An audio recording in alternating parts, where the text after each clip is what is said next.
Բնականաբար մեր այսօրվա քննարկումներին անդրադարձ են կատարել նաև տարածաշրջանային հարցերին։ Պարոն նախարարին եւ գործընկերներին ներկայացրել եմ Հայաստան-Ադրբեջան հարաբերությունների կարգավորման գործընթացի վերջին զարգացումները, այդ թվում Հայաստանի եւ Ադրբեջանի միջև խաղաղության եւ միջպետական հարաբերությունների հաստատման մասին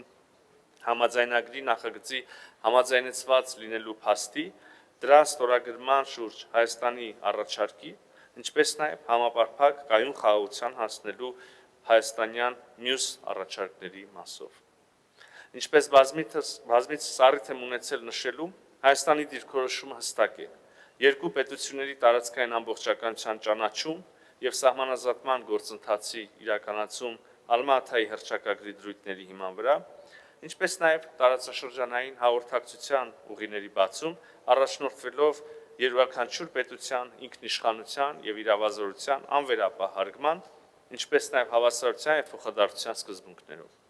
Ակնհայտորեն համապարփակ կարգավորման համար կարևոր է նաև մարդասիրական հարցերի հասցեագրումը, այդ թվում անհայտ կորած անձանց ճակատագրերի պարզաբանումը եւ ռազմագերիների պահվող քաղաքացիական անձանց ազատ արձակումը։ Նախարարն ուռտել ու իհարկե մինչ այս էլ հանգամանալից տեղյակ էր Հայաստանի տեսլականին, կառուցողական մոտեցումներին, հաշվի առնելով այն, որ նա գործընթացից անմասն չի մնացել, նախորդ տարի Ալմատիում հյուրընկալել է իմ եւ Ադրբեջանի նախարարի հանդիպումը, այսօր շեշտել եմ, որ երկար բանակցություններից հետո հիմա ժամանակն է ստորագրել համաձայնագիրը եւ առաջ շարժվել Հարավային Կովկասում խաղաղության հասնելու եւ տնտեսական հնարավորությունների բացման ուղղությամբ։